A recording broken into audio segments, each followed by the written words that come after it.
Well, welcome everybody. I'm Jane Ramsey, and I am delighted to have Dr. Riley Moynes as my guest today. Riley is the author of The 4 Phases of Retirement. He has been an educator, researcher, administrator, consultant, entrepreneur, mentor, author, and publisher. And his TED Talk about the 4 phases of retirement has over 1.7 million views so far. So in his talk and his book, Riley describes waltzing through phase 1 of retirement, struggling through phase 2, which I can relate to, trying on several ventures in phase 3, and now in phase 4, he actively helps people publish their unique stories. He's also a community volunteer and active in many other ways. So thank you for joining us live, or for those who watch the replay. We are here live on Zoom. You can add questions to the chat if you are here with us live. I offer a program called Thriving in Retirement, and I know from reading his book that Riley and I are in violent agreement that there is a huge amount of information on how to prepare financially for retirement, which is important. But he and I are both passionate about helping people prepare psychologically and emotionally for retirement. So, Riley, your book was so helpful to me. It's very helpful for people to understand that there are specific phases that people tend to experience as they retire. And so I'm just honored to have this opportunity to talk to you about your experience and your research. And so thank you for being here. And let me start by asking you, what ingredients lead to a successful retirement? I think, Jane, first of all, thank you for inviting me. I'm honored to be with you today and have this conversation. It's a topic, as you know, and as I know, is beginning to receive more attention than it has in the past. That is the psychological changes and challenges that almost inevitably accompany retirement. So I'm delighted to be part of that, and I know that you are too. In answer to the question, I think that there are some caveats. I think that I always mention in my workshops. Number one, I think it's important that or it's significant that people enjoy relatively good health in retirement. I understand clearly that lacking that, retirement looks very different than it might otherwise. The second thing is that I think it's important that folks have relatively stable finances as well. Again, absent that, I know that retirement can look very, very different and much more challenging. But with those two givens, I would say the critical element beyond that, I think, is to find a sense of purpose in spending what may well be 1/3 of our lives in retirement, 30 years in retirement, quite likely. What a sea change from 1950, when average life expectancy in North America was about 68 years, 3 years of expected retirement. Now it's closer to 30 years of expected retirement. And so it's critical that to spend that time meaningfully and purposefully, you have to have a purpose. You just have to have a purpose. Well, I completely agree with you. And one of the things we talk about in the Thriving in Retirement program is that it's the big question is, how will you live? Will you live a fulfilled life? And how will you spend those years making the most of your time? And will you cultivate well-being and through all those potential decades? I definitely see people who seem to be on a path to greater and greater fulfillment as they age, even as they face whatever surprises life has in store. And they're living their dreams, they're sharing their passions, they're staying creative and vital, they're making a difference in the world like you are with your TED Talk and your book and your many mentorship collaborations. And yet, like you, I've seen too many people flounder in the last part of life, which inspired me to create the Thriving in Retirement program. And I think that was a similar realization that was the impetus behind your book. For sure. Which leads me to ask my next question for you, Riley, which is what do people underestimate about retirement? I think, Jane, what they underestimate primarily is the fact that phase 1, which I call the vacation phase, which is all about me, all about the retiree. It's entirely egocentric, and that's fine for a while. When you're on vacation, it's all about you. You do what you want, where you want, when you want, if you want, with whom you want, all that kind of stuff. And it's a time for checking off bucket list items. And I think the big misconception is for many people that this phase one represents, in their view, the ideal retirement. And and as I say, it's fine for a couple of years, but too much of a good thing can be too much. And when it's all about us, it wears after a while. And so again, recognizing that we're going to likely be spending 20 or 30 years in retirement, it's critically important that there be more to life than playing golf or pickleball or whatever it might be that's all about us. Harvard Business School did a really interesting study on this topic, and it was a longitudinal study. It lasted over 20 years, interviewing 15,000 Harvard Business School graduates, and they interviewed them at 4 or 5 year periods over that length of time. And of course, it was an exhaustive study, as you'd expect from Harvard Business School. But one of the key findings was that the unhappiest retirees of all had not gone on to do anything productive beyond pleasing themselves.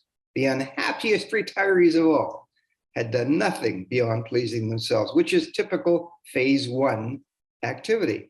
So on the one hand, so many people think that that's what it's all about. That's what retirement is all about. And on the other hand, it isn't. So before too long, people discover that there's got to be more to it. And that's when they flounder into phase two. And we'll talk about that in a moment. But so the biggest misconception, I think, is that it's all about vacation phase. No, it's not. Well, I really appreciate what you are saying, and I also found that fascinating study, and it really rings true for me as well. So for me in phase one, I felt a lot like you described it, because you've been working your whole life now. Yeah, the sure. day you've been anticipating forever is finally here, and that's what it felt like for me. Even doing mundane things like the joy of the grocery store in the middle of the week. I had never seen it, then. And finally, I had the free time to travel and do all the projects on my to-do list. And I took courses in subjects I had only ever dreamed about and studied with amazing teachers. And then I think I launched into phase two, or almost phase three, because, I started to get some glimmers of purpose and what might be next and that. But I did really enjoy my honeymoon year. I have to say. Oh, it's wonderful. Wonderful. Indeed. So I think I know the answer to this, but Riley, which of the 4 phases is the most challenging? Phase two is by far the most challenging. That's the time when we suffer 5 significant, almost unavoidable losses, and we suffer them virtually simultaneously. So we don't see them coming, and they hit us all at once. So the 5 significant losses that I've tried to document, first of all, this loss of structure. For a while in phase one, we love the fact that there's no structure, just like when we're on vacation. But ultimately, there's something deep inside us. I'm convinced it's genetic. We need some kind of structure. As human beings, we just plain need it. And so we look for a routine. We need a routine. And in phase two, we haven't got that. So there's a loss of that. We've had that routine for most of our domestic, or most of our working lives. For a couple of years, we don't, that's fine, but ultimately we need it, and it's a significant loss. Then there's a loss of identity. For males in particular, but by no means exclusively, we identify with our jobs, with our callings, with our professions. And when that calling or profession is gone, there is a big hole in our identity, because we're no longer that person, and that person was important to us. That's the second loss. Third loss is loss of relationships. in many situations, we find that we create relationships at work, perhaps, or through our domestic activities, and many of these folks become lifelong friends. But then we retire, and we lose those. And yes, you can go back and have coffee with the guys or the gals every so often, but it doesn't take you long to realize that, they're in their world and you're in a different world now, and you don't kind of go back and do that particularly often, is my experience. Then there's a loss of purpose that so many people get from whatever their calling might be. It's critically important to them. They love, in many cases, what they do, or they're committed to it at least. And all of a sudden, that's gone too. And finally, there's, for some people, a loss of power, because through circumstances, through hard work, they may well have risen to a situation where they had some responsibility, perhaps for budget or personnel, and they had some power. And all of a sudden, that's gone too when they retire. So, the next day, we're just a guy or a gal in the street. We're just no longer as important as we used to be. So, as I say, these 5 losses happen simultaneously. We don't see them coming. And the cumulative effect of that can be devastating and traumatic. Phase 2 is a tough time for most people, in my experience. Well, I completely agree. Phase 2 can be so challenging. And I remember reading Robert Ashley's book from the early 1960s about phases, but you have updated and made his work much more current and relevant. So I so appreciated your book because it was the current take on things. And I remember reading in your book, one of the people you interviewed talked about the plunge into the abyss of insignificance. Yeah. Other people call it a drop from the top, or that they could describe themselves as a PIP, a previously important person. So, it's all really sounds like yikes. Yeah. That plunge into the abyss of insignificance may be a bit of an overstatement, but the truth is that retirement has been documented as one of life's top 10 traumas, right up there with loss of a spouse, with divorce, with a new job, with moving. And retirement is in that category. It is one of life's great stressors. Well, we all want to stay relevant and to find purpose and meaning and continue to grow and evolve. And I think knowledge is power, which is why I appreciate your book so much, because understanding that it's typical and that many people face this, helpful, especially in learning how people successfully navigate through it. Mm-hmm. And in this phase where reality sets in, so many report feeling let down compared to their expectations and becoming lonely, sad, fearful, uncertain, even clinically depressed. So it's no wonder we see instances of retirees over drinking because cocktail hour becomes the highlight of their day. And I think it's so sad when that happens.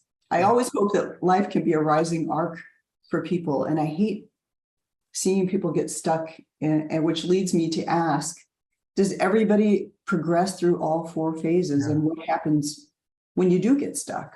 Yeah.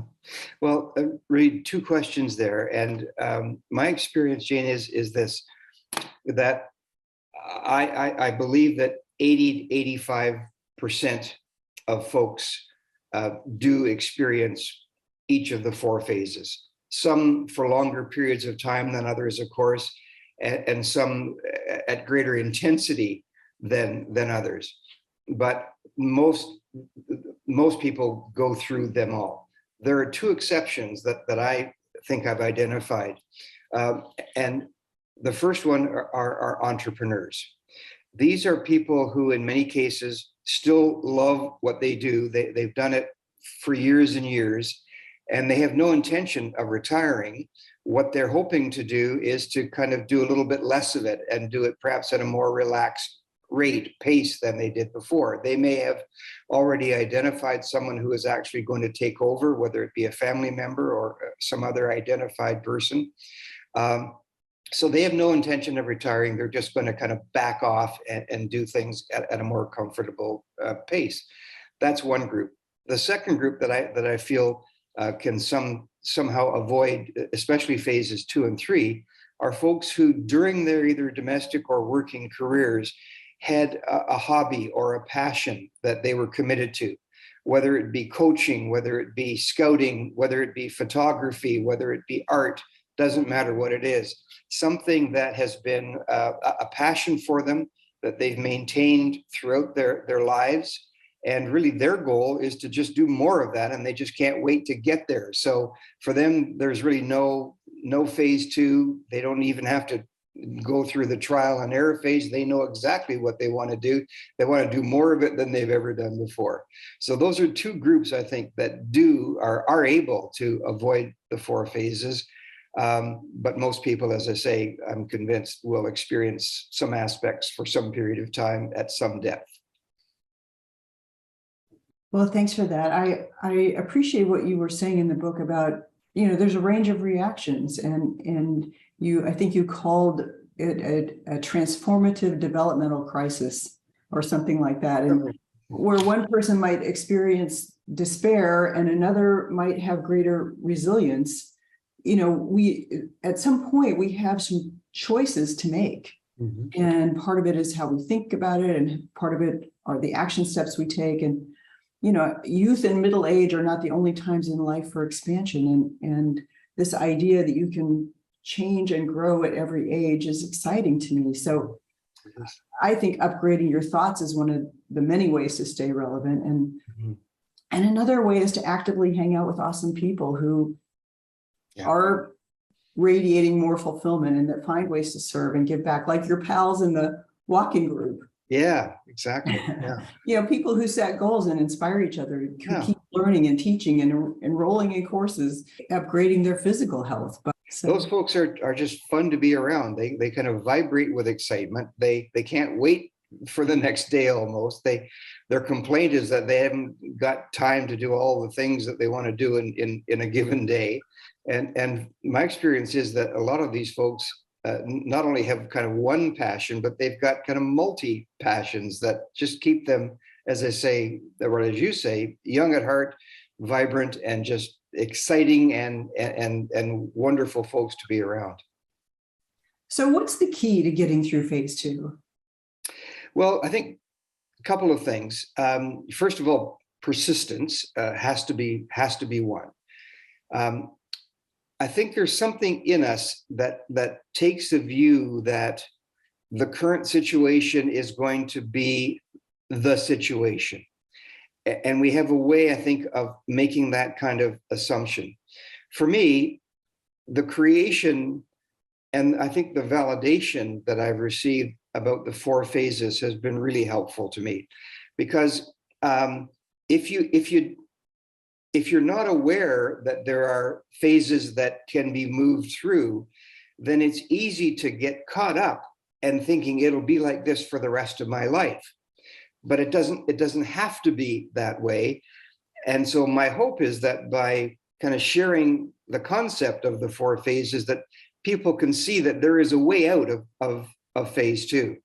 And the way out, I think, is persistence. It's simply trying things that may be based on activities that you love to do and that you know darn well that you do really, really well. That's one thing that helps. The second thing is that if you can think back to some of the victories or wins that you've experienced over your life, and to recognize that there's a connection between those two.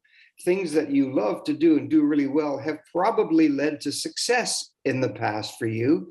And so why not take some of those strengths and perhaps apply them in a different situation? And so there's that kind of persistence, as I say, that needs to be part of getting through phase two. Because if you don't get through phase two, you may well stay there. And we know, you've cited some of the statistics. One of the things that shocked the heck out of me was to read that the highest rate of suicide in North America today is men over 75. Like, that's phase two, folks. And they've got to think about the things that they love to do and do really well, because everybody does something or many things really well. Think about how that's led to success in the past, and then apply that to a new situation which is really the phase 3 trial and error situation. Yeah, I really agree with you. And I also think it takes some pretty deep inner exploration to get through the 5 losses, because you have to keep asking yourself, how can I serve? How can I use my unique gifts and talents? And it does require this self-understanding. And I know for me, sometimes the answers I got were surprising. And when you kind of tap into this idea of purpose, it's like you find the defining thread that starts to connect back to the rest of your life. As you were saying, there may be glimmers of things that happened earlier in life, and you realize, oh, I was pretty good at that. Maybe I can do this in a new way. Yeah, exactly. And you start living your purpose. It makes you feel more alive. And I think that deep within all of us is a distinctive essence that longs to be expressed. And when you identify those things that bring you joy and that you're good at, you discover some important internal truths. The Buddha said your purpose in life is to find your purpose and give your wholehearted soul to it. Yeah. And I think it's like a winding path, and it evolves through life, and it will evolve through retirement life. It certainly can. I mean, it requires introspection to ask yourself some of these important but deep questions, like, what do I love to do? What do I do really well? What has been successful for me in the past? We're not always very good at introspection, I find. And yet it's necessary to break through phase 2 into phase 3 and hopefully to phase 4. It doesn't happen without some pretty hard work, I think. I agree. And I think it's about really, like you said, staying resilient, keep trying things. Yeah. You could make advances, and you can find yourself growing emotionally, interpersonally, spiritually, intuitively, and in completely new ways. Yeah. So what have you noticed, Riley, about people who do reach and live in phase 4? Yeah, well, as I say over and over again, not everyone reaches phase 4, but those who do are some of the happiest people I have ever met. They're fun to be around. They're just exciting to be with. They're always challenging themselves and others to do more, to do better, to give back. It's just exciting. I mean, sometimes exhausting, but certainly exciting to be around those folks. And I use the example in my TED Talk and in the book of my friend Bill, who was just such a classic example of doing something that was just so powerful and so valuable to not only himself, although he didn't do it for that purpose, but to the community that he lives in. They're just exciting people to be around. It's just as simple as that. Well, that's really cool. And I would love to meet your friend Bill. I just think he sounds amazing. And he is. And you describing what you and your friends do really inspired me. Because retirement is a time to create life as you want it to be, and finally live life on your terms, and do what you want and live your dreams. And I love it when I see people that are filled with energy and excitement at this phase of life, because I think when you awaken this way, you do feel more alive, and you can just recognize that you can keep growing and evolving throughout your whole life. So certainly I feel very grateful that, I have found something to do that is meaningful for me in retirement. And I feel happier, and my marriage is stronger, and my friendships are stronger. And I feel like I am fortunate to be able to engage in philanthropy and be creative, and founding my programs is one of my life's passions too. So, I really appreciate your words and your wisdom, Riley, and I appreciate so much that you took the time to be here today. My pleasure. And I do want to encourage everyone who watches this to watch Riley's YouTube video of his TED Talk, and I want us to help you get above 2 million views. And so I have linked Riley's video and Riley's book here. And similarly, I have also linked the enrollment page to Thriving in Retirement program, if anybody was interested in that. So Riley, such an honor to collaborate with you. Anything else you would like to add or say before we wrap up? I would like to add one thing, Jane, if I may, and that is that the theme that I found running through the phase 4 people was a commitment, not always spoken, but just an underlying commitment to service to others. It sometimes it was on a voluntary basis, volunteer activities. Sometimes it wasn't. There's nothing wrong with being paid for providing service for others either. But that was kind of a theme that just ran throughout the people that I would qualify as being phase 4 people. Absolutely. They wanted to make, they wanted to leave the world a slightly better place than they found it, if only for their children or grandchildren. I love Steve Jobs' comment about making a dent in the universe. And I appreciate that not many of us will make a dent as big as Steve's was, but every little dent helps. And so that was a theme that I found over and over again. It just makes us feel good when we're providing service to others. And it's a significant part, I think, of phase 4 activity. Well, I admire you and I appreciate you, and you are singing my song. So I really, really am grateful. One of the phrases that I like to end up my workshops with is to say to people, so I encourage you, don't retire, at least in the traditional sense. Instead, rewire. Take the things you're good at, you love to do, that have led to success, and apply them to a new situation. And so that rewiring concept is one that people seem to kind of appreciate and kind of resonates with some folks as well. I love that. Thanks again, Jen. I appreciate the opportunity. Wonderful to be with you.